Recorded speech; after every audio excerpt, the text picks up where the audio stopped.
हकीकत में महमद पाशा गद्दार है क्या? बात यह है, हमलावर ने ऐसा कहा है।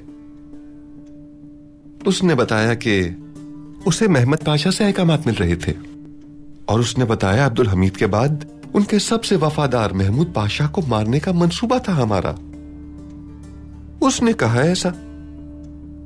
जरा देखिए तो महमूद पाशा को, इतने मासूम बन रहे हैं जबकि इतने कारनामे किए हैं। मिठासी बहुत है मेरी जुबान में। आप यहाँ बातें ही करते रहेंगे और वहाँ बेदार सुल्तान अपने भाई को छुड़ा ले जाएंगी।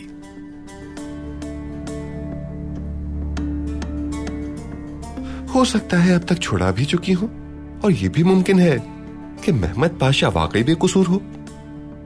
बेकसूर और महमद, हमलावर अपना बयान दे चुका है।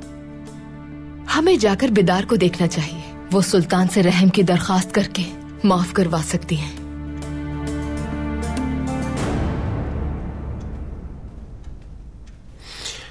आफरीन मेरे बेटे, आफरीन।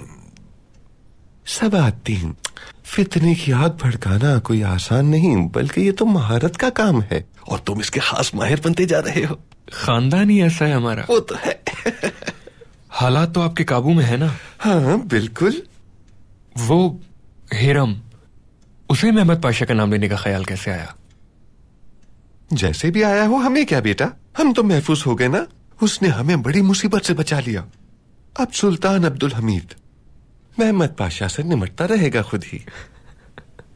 मेरी बात सुनो, हिरम के साथ किसी तरह राब्ता करना है, लेकिन एहतियात से। ज्यादा करीब मत जाना उसके, कदम ब कदम, कदम कदम। जो आपका हुक्म पाशा।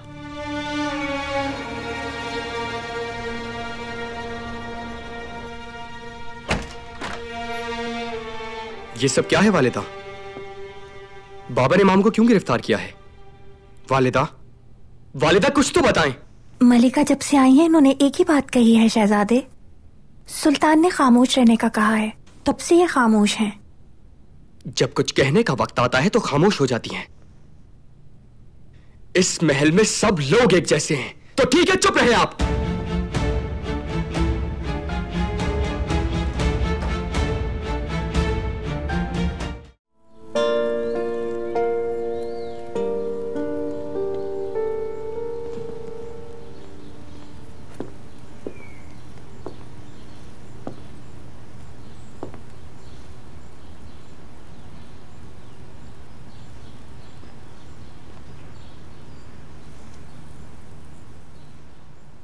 हमने आपके भाई की गद्दारी का सुना। हम आप पर शक नहीं कर रहे, मगर समझ नहीं आ रहा हमें वो आखिर सुल्तान को धोखा कैसे दे सकते हैं।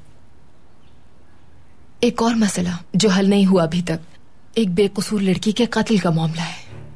हमें नहीं लगता ये सच है, लेकिन महल में बातें हो रही हैं। लोग कह रहे हैं महमद पाशा ने कत्ल से पहले ही नक्शे तब्दील कर दिए थे। तरह तरह की बातें हो रही हैं इस हवाले से। सुल्तान को नक्शों की तब्दीली का इल्म हुआ तो कह रहे हैं कि उन पर भी हमला कर दिया क्या। हम तो बरहम हो गए उन पर, और कहा कि ऐसी बातें करते हुए शर्म आनी चाहिए आप लोगों को।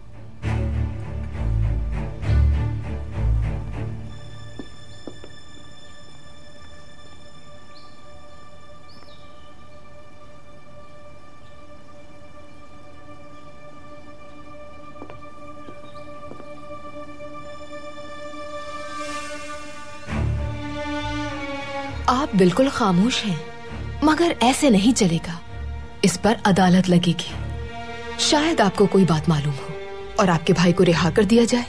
कोई ऐसी बात बताई हो जिससे हम ना वाकिफ हों।